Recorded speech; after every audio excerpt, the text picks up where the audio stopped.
I'm with Scott Humphrey, the CEO of the WFCA, the World Floor Covering Association. Scott, how are you? I'm doing fantastic. How about you, Dave? I'm doing great. It's always great to have you on here. Good to be on.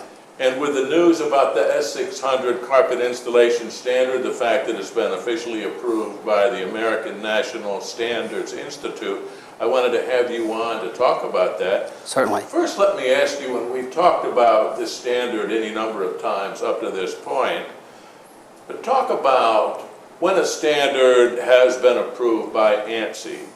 It's looked at differently by various players, the courts, the industry, people outside of the industry. Talk about what it means to have an ANSI standard. I think you can look online and find out that there are many accrediting bodies. ANSI is probably one of the most recognized of those. And what it does is it gives credibility outside of an industry to the process, whatever that process might be. In this case, carpet installation, both residential and commercially. And so our intent is to do something that enhances the way carpet is viewed. It enhances the process, the quality control all the way through. As a matter of fact, if you don't mind, I've got a quote here from Warner Braun that I thought said it very well. The ANSI standard provides consumers assurance that the carpet value chain will not be broken, all the way from better production to a quality finished flooring installation.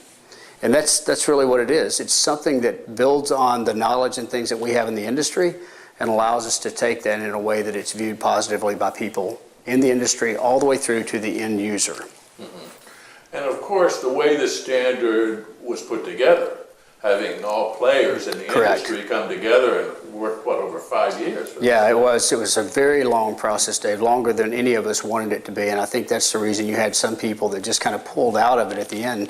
None of us want to go through a process like that on an ongoing basis, but to its credit, we did have all parties in what they call a consensus body that sat around the table. So you had manufacturers, you had carpet installers, you had retailers, and everybody in between that sat around a table and discussed these key issues related to flooring installation. Again, both residentially and commercially.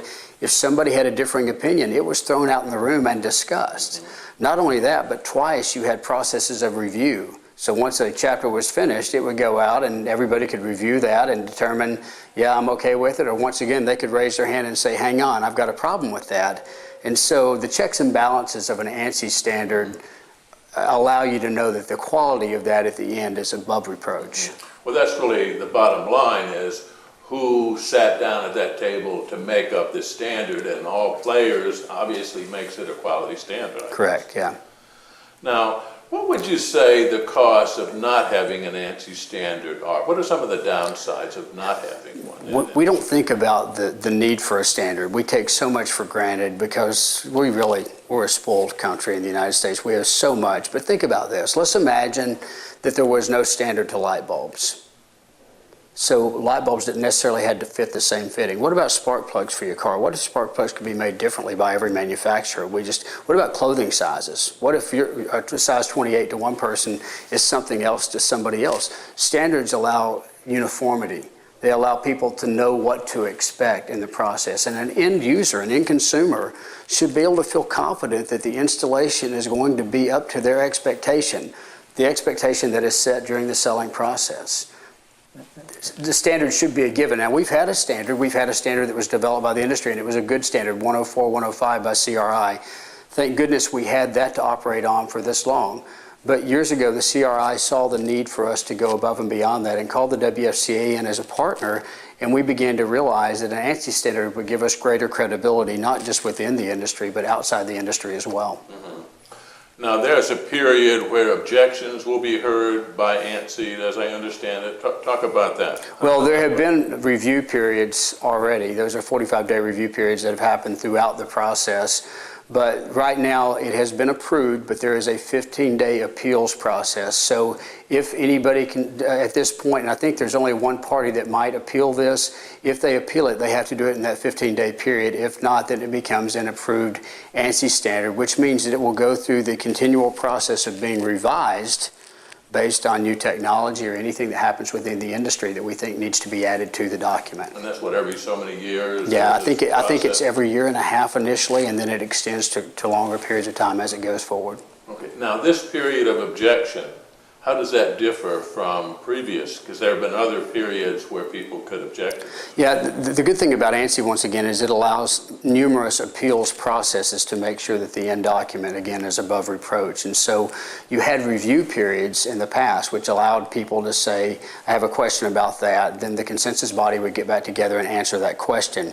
Once the document is finalized, it's sent out for vote. At that point, the people on the consensus body could appeal it and say, you know, we raised this flag, we're not comfortable with the outcome on that.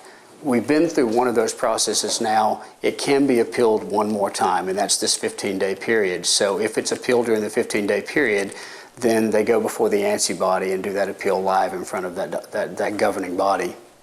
Isn't that likely, though, that appeal, the reason for the appeal will be the same thing that the body heard before and said, no, it's not gonna, you know? I would think so, Dave. I'm not a lawyer, and we're all glad that I'm not, but I think it's been a very detailed process. I think parties from all across this industry have looked at it, and I think the industry needs it. Listen, let's be honest. Yeah.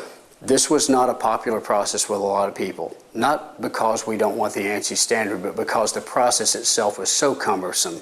And the fear that if it took that long the first time, what if it takes that long every time that we go through a revision? We share that fear, but we can't let the fear keep us from doing the right thing. We have a really bad habit in this industry of talking about what needs to be done and not doing it. And we don't believe in that. The WFCA, we feel like we've got to be the ones to take action. And sometimes that action will not be popular, and sometimes it will be popular. But I can assure you that our board will think it's the right thing to do. I don't come up with a plan and go and sell everybody on it. The board sits down and we talk through this, whether it's our executive committee or the board of directors, and we are committed to doing whatever we can to make this industry the best it can be. For the people that look at it for their livelihood, but for the industry as a whole.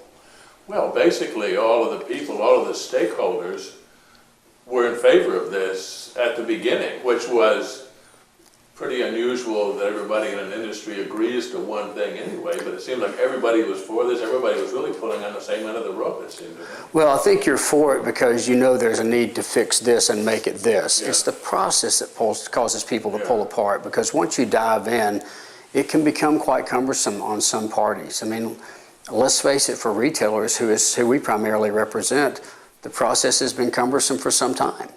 I mean, oftentimes, if there is a claim from a consumer standpoint, it goes back to the retailer. Now, the retailer may bring other parties in on it to fix that, but to the end consumer, they go back to the person they bought it from. And so the one that often is left holding the bag, so to speak, is the retailer. If not, sometimes the installer is called in when it's not an installation issue, and that's why we have great inspection crews that go out and determine where it lies. But without a standard that's universally recognized, it's hard for an inspector to go out and do their job and to know specifically what they're looking for and who is the party that needs to fix it. You can't say what the problem was if there's not a measuring stick. That's correct. That's correct. Would it be fair to say that over time, retailers have had to endure the brunt of not having a standard like this? I think retailers would tell you that, Dave. I'm not a retailer, but that is who we represent. And I can tell you that there's been a lot of the weight of this to fall on their shoulders. And it's not that we're trying to pass that off on everybody. What we're trying to do is say, let's be fair about the process.